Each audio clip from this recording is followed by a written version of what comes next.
다음은 최근에 과학 수업에 가장 많이 도입되고 있는 토의에 대해서 알아보도록 하겠습니다. 보통 토의 또는 토론이라고 그러는데 토의와 토론의 차이점을 아십니까? 토의는 모두문끼리 어떠한 결과물에 도출하기 위해서 서로 협의하면서 목적을 향해서 나아가는 것입니다. 그에 반해서 토론은 서로 찬반으로 갈라서면서 어떤 서로의 관점을 이해하거나 서로 다른 현상들을 이해하고 도모하는 데 있습니다.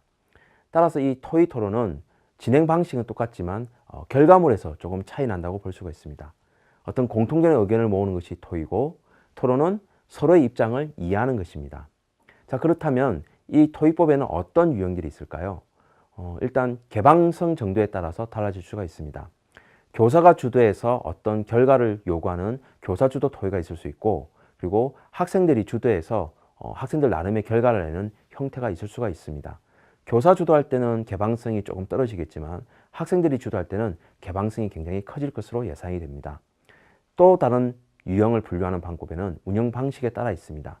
보통 우리가 텔레비전이나 다양한 활동을 통해서 많이 경험할 수 있습니다. 첫 번째는 패널 토론입니다.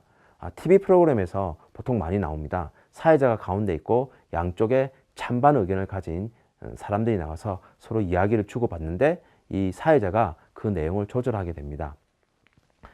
TV 프로그램에서 토론 내용을 많이 보신 분들은 아실 겁니다. 토론을 잘하느냐 못하느냐에 대해서는 크게 두 가지가 필요합니다. 첫 번째는 규칙이 있어야 됩니다. 몇 분간 기회를 주거나 먼저 말씀하신 다음에 다음 사람 한다든가, 아마 사회자가 그런 규칙들을 숙지하고 있어서 토론자들에게 그런 걸 전해주기도 합니다. 즉 규칙이 없으면 토의 토론은 이루어지기 힘듭니다. 그보다 더 중요한 게 하나 더 있습니다. 그냥 그 자리에 나와서 자신의 생각을 얘기하다 보면 다른 사람을 설득하기 어렵습니다. 그래서 사전에 미리 어떤 토론 주제나 토의 주제에 대해서 사전 조사가 필요합니다. 유능한 토론자나 토의자라면은 보통 자기 얘기할 때 차트나 그림을 들고 나와서 설명하는 경우가 많습니다. 그만큼 이 토론에 대해서 사전 준비를 많이 하였다는 것입니다. 따라서 실제 수업에서도 이와 같은 토의 토론을 할 때는 사전 준비와 규칙에 대해서 교사가 철저하게 준비할 필요가 있습니다. 또 다른 방식으로는 버저 토론이 있습니다. 이 버저 토의나 토론 방법은 보통 교실에서 많이 일어나는 형태입니다. 모든 별로 각자 이야기하고 떠들기 때문에 그래서 벌떼처럼 떠든다 그래서 버저 토의란 말을 씁니다. 그 외에도 보통 학술대회나 전문가 집단에서 이루어지는 포럼 토의와 심포지움 형태가 있습니다. 포럼은 초청되어 있는 몇 사람들이 앞에 나와서 강연식으로 이야기하고 또 사회자가 주거니 받거니 하면서 이루어진다고 볼 수가 있습니다. 물론 이때 청중들하고도 이야기가 이루어질 수 있는 거죠. 그래서 포럼과 심포지움은 비슷하게 보이지만 훨씬 더 많은 사람의 숫자가 등장한다면 심포지움에 가깝고 강연자 수가 좀 적다면 포럼에 가깝다고 볼 수가 있습니다. 그렇다면 이와 같은 토의법이나 토론 수업을 하기 위해서는 어떠한 단계가 필요할까요? 제일 먼저 교사 역할이 중요할 것입니다. 준비 단계에서는 아까 말씀드렸듯이 주제를 선정하고 주제와 관련된 자료를 준비해야 될 것입니다. 물론 이때는 목표를 구차해서 그 자료들을 만들어 줘야 될 것입니다. 물론 자료 수집을 학생들에게 맡길 수도 있지만 적어도 어떠한 자료를 찾을지에 대해서 가이드라인을 제시해야 될 것입니다. 그리고 실제 수업에 들어갔을 때는 전개를 하면서 학생들이 적극적으로 또 자발적으로 토의가 이루어질 수 있도록 분위기를 조성해야 될 것입니다. 교사가 강압적으로 한다든가 교사가 말을 많이 하게 되면 학생들이 토의나 토론이 줄어들 수밖에 없습니다. 또 토론에 너무 많이 간섭을 하게 되면 학생들은 자신의 말에 대해서 부끄러움을 가지거나 틀릴까 봐 걱정을 하기 때문에 가급적 교사가 말을 적게 해야 될 것입니다. 그리고 마지막으로 정리 단계에 가서는 교사가 학생들이 이루어진 토론에 대해서 평가를 하거나 장단점을 이야기해야 될 것입니다.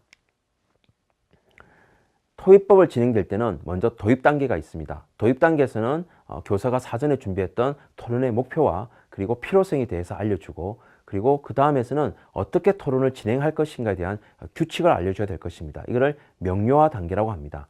물론 이때 가장 중요한 것 중에 하나가 또 규칙 위에도 바로 써야 될 용어들에 대한 정의입니다.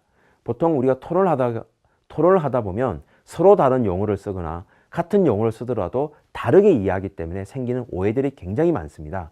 그래서 수업 시간에 필요한 목표에 도달하기 위해서 사용되는 개념들에 대해서는 미리 칠판에 정의를 쓰거나 또는 종이에 그런 개념이나 용어에 대한 설명들을 미리 배포할 필요가 있습니다. 이렇게 명료화되지 않으면 토론하는 과정에 학생들끼리 의미 해석을 달리해서 말싸움이 일어나는 경우들이 많기 때문에 명료화 단계도 굉장히 중요하다고 볼 수가 있습니다.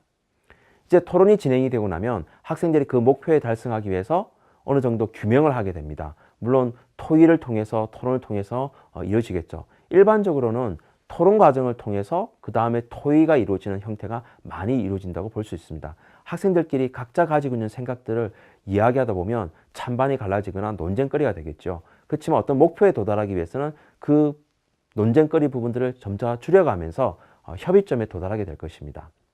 마지막에 종결 단계가 있습니다. 이제 토론을 마무리하고 토의 결과를 바탕으로 학급 전체를 대상으로 요약 발표하고 서로 평가하는 그리고 서로 의견을 나누는 시간이 되겠죠.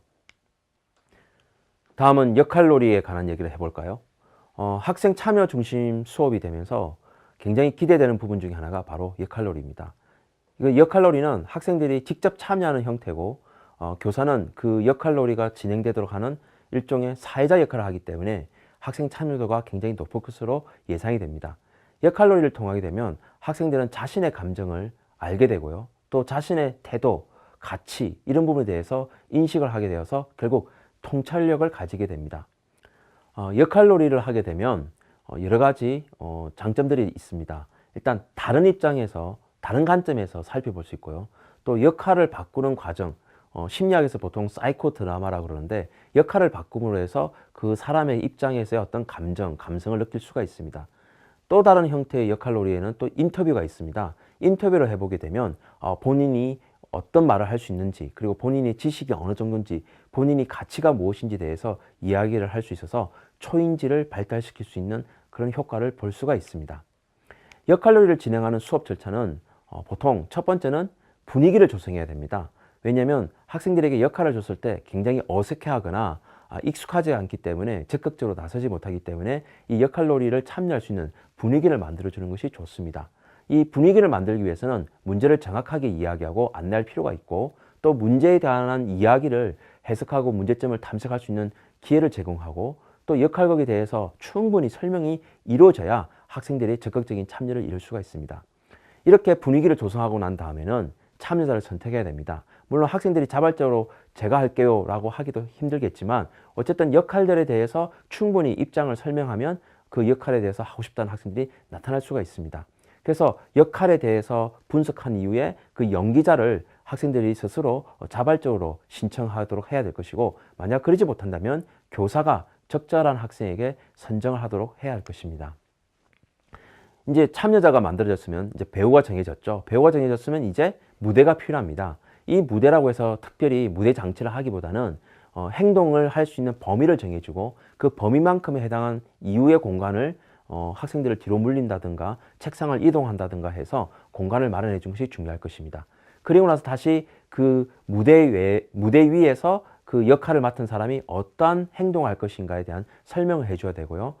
문제사항도 이해가 돼야 되겠죠. 그와 같이 무대 장치를 설치를 하게 됩니다.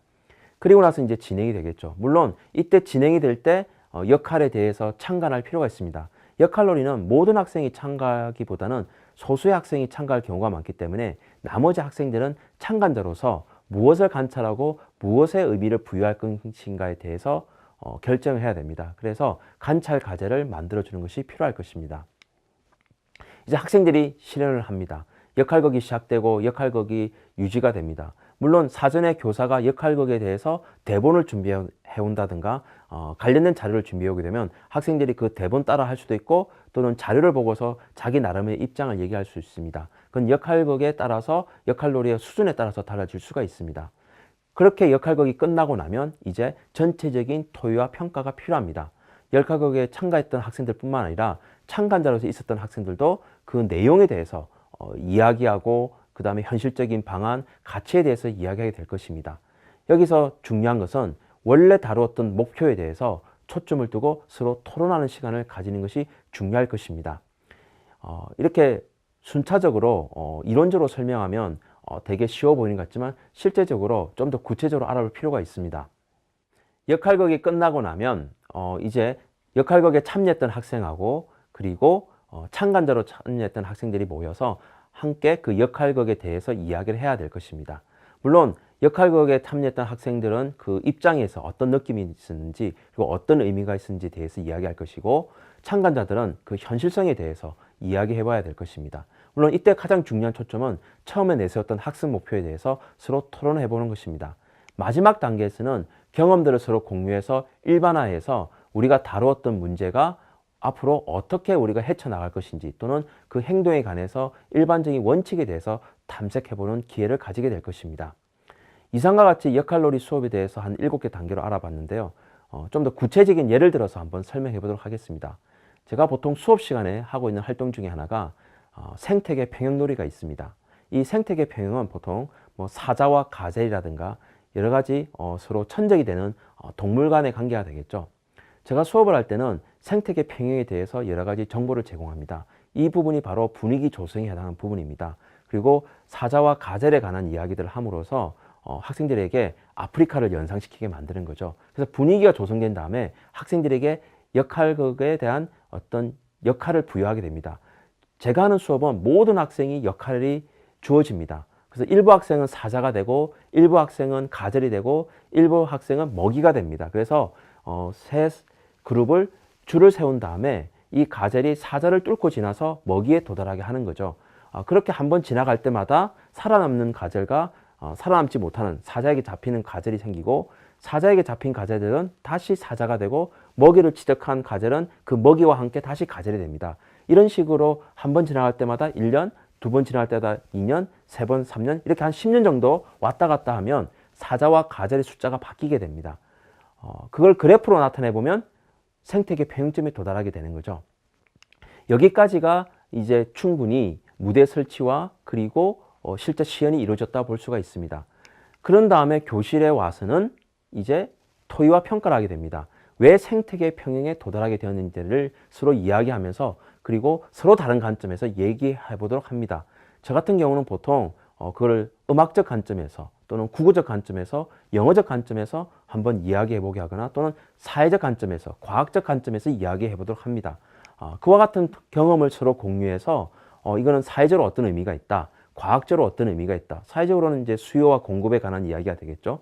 과학적으로는 충분히 이론적인 생태계 평형이 될 것이고 그와 같은 방법들로 이 역할놀이에 대한 의미를 부여해서 일반화시키는 과정을 함으로써 생태계 평형이 과학에만 있는 것이 아니라 실제적으로 사회적으로도 또는 음악적으로도 영향을 미칠 수 있다는 사실을 깨닫게 함으로써 역할극에 대한 충분한 경험을 이루도록 하고 있습니다. 그 이외에 현장학습이 마지막으로 있습니다. 현장학습은 보통 과학관이나 박물관 참여하거나 자연환경을 만나러 가는 공간에서 이루어질 수가 있습니다. 대부분 과학적 태도 함량에 효과적이라 볼 수가 있겠죠. 이 현장학습을 하기 위해서는 3가지 단계가 필요합니다. 첫 번째는 사전 준비입니다. 물론 교육과정에 맞춰서 해야 될 것이고 또 가능한 장소를 예비 답사해야 될 것이고 그리고 행정적 절차가 필요할 것입니다. 이 모든 것들이 사전 계획 단계에 속할 것입니다. 특히 행정적 절차는 가정통신문 발송이라든가 학교의 관리자에게 허락을 득한다든가 같은 여러 가지 준비가 필요하겠죠. 그리고 실제 그 다음에는 이제 현장에서 이루어집니다. 현장에서 활동은 물론 교사가 만든 학습지나 현장 활동지를 통해서 이루어질 가능성이 높습니다. 그리고 나서 학생들은 거기에 대한 체험 보고서를 쓰게 되겠죠. 그리고 나서 이제 돌아와서 교실에서 후속 활동을 반드시 해야 됩니다.